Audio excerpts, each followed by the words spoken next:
Alright, yeah, I know, it's been a while, but I took some time off and I have some videos planned, so I'm just gonna quickly go through what's gonna happen. So I have 4 videos planned out per month, so I'm gonna do 1 video per week, try and upload it maybe between Wednesday, Thursday, and Friday. And yeah, so let's get right in. So that's basically all you guys have to know. I'm back and I'm gonna be making some more tech videos. I already have 4 lined up for the month. And then yeah, so let's get straight into the actual video. So I guess you could say this is pretty much a Dear Google video on the Pixel 4. What I do not get, as a multi-billion-dollar company, they can make something that is so overpriced with the technology they put into this. So I just want to, like, how can you make a 5.7-inch display phone that has the ability to run 90 hertz, that has the ability to have 90 hertz in it, and then put on the same battery as last year of the Pixel 3, which was already garbage. So like, how is, like, you're not even going to be hitting 4 hours of screen on time, maybe if you put it back down to 60 hertz. But I guess not a lot of people are gonna probably have it on 60 hertz if you're just buying the phone, but it's such a waste to have it on that. And then and that phone for 64, and your the max storage of those phones is 128. For $1,000 for the Google Pixel 4 XL, it's $1,000 for 128 gigabytes. For that amount of money, you can go get for less than that, you can get 10R for 128 gigabytes, which I think is probably around $900. And it has runs higher power than this phone, and it has way more capabilities than the Google Pixel 4. So also, with the Google Pixel 4, they put in these motion sensors, which are pretty much useless to me. From what my experience is with this phone, with the motion sensors, they're 100% useless. Is it too much? People are getting so lazy these days, they have to put their hand over their phone for the alarm to stop. Whoa, such a big feature to put into your new flagship. In my opinion, and many people have suggested before to Google, they should just kill the Pixel line and go back to the Nexus line, because the Nexus line was actually good. I had the Nexus 6P. My dad had it, and it was such a good phone. That phone was strong. It's way better than the original Google Pixel. So if you figure 4 phones later, the Nexus phones will be racking up next to the Samsung phones. Like, those phones were actually good. The Google Pixel line has been going down more and more. Like, if you watch their keynotes, no one gets excited because they're already announced everything. They put out a leak of the phone week after week when the Google Pixel 4 was coming out. So there's no point. And they literally took the headphone jack off of the Google Pixel, but they bashed Apple when they took the headphone jack off the iPhone 7. But at least Apple included earbuds when Google didn't even include earbuds. So it's like, Google, what are you doing? Like, they're being a childish company, especially with the Google Slate 2. I have another video coming up for you guys soon, just so you know. So yeah, the fact that they do that, and then for the Google Pixel, the smaller size is the 5.7-inch display. It's $799, I'm pretty sure, for 64 gigs, and then it's $899 for 128 gigs of storage. Now, that's already overpriced enough, especially with having these motion sensors pretty much useless. The face unlock is absolutely garbage. People can unlock it with you having your eyes shut. It sucks that I don't have a model with me to test it, because my mom had the Pixel 4. She returned it and got the Samsung, I think it's like the Note 9 or something like that, because she hated the phone. Like, it's not even a good phone to buy.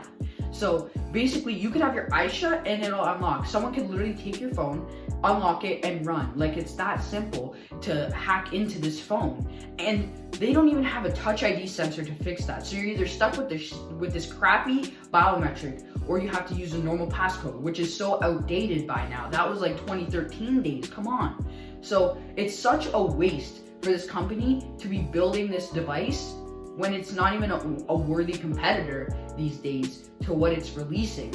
And then the cameras on this thing, Google came out, I think it was with the Pixel 2, they said, we can do anything that other companies are doing with multiple cameras, and we're doing the same thing with one camera and software technology. And then they release a phone with 3 cameras on it.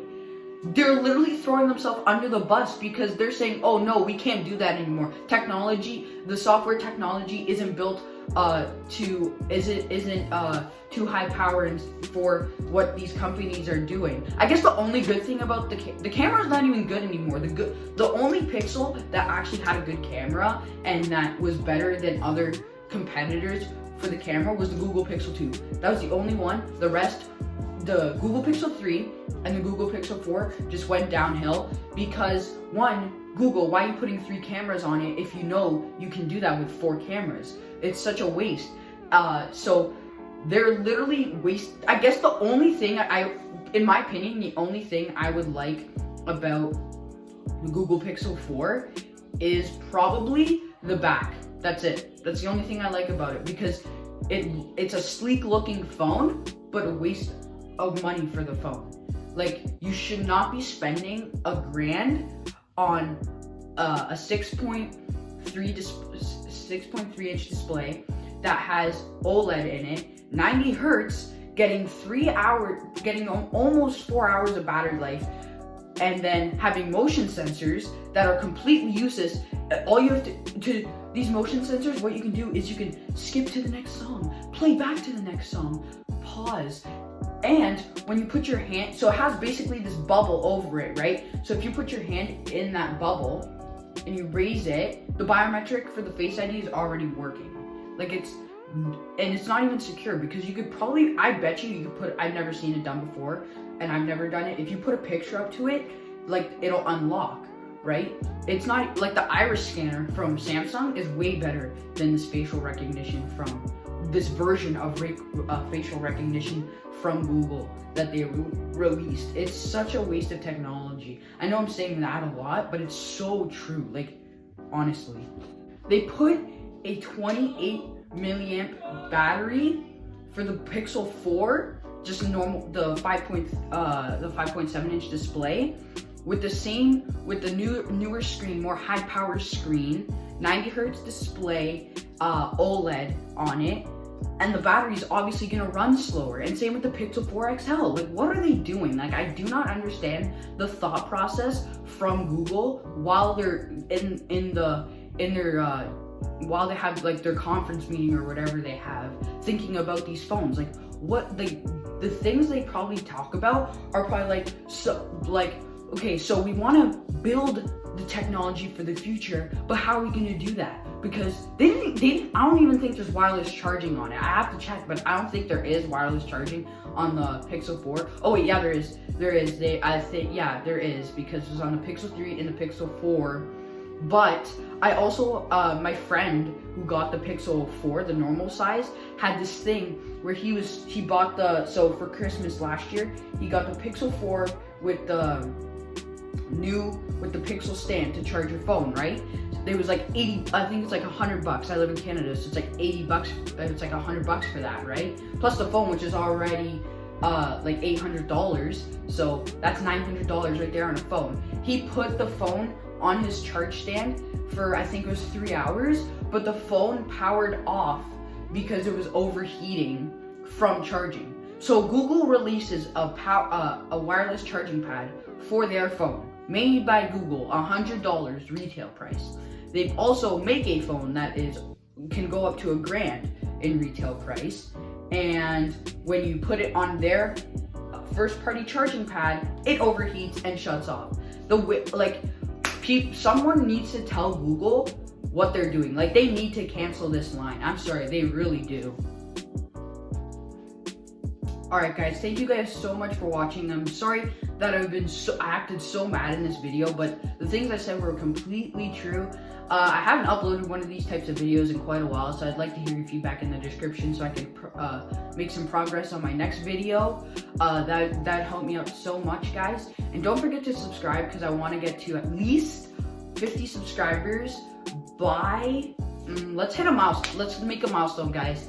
Let's get to 50 subscribers by the end of February. So we have 2 months to get to 50 subscribers. So let's try and do that. Thank you guys so much for watching, and I'll see you guys next week.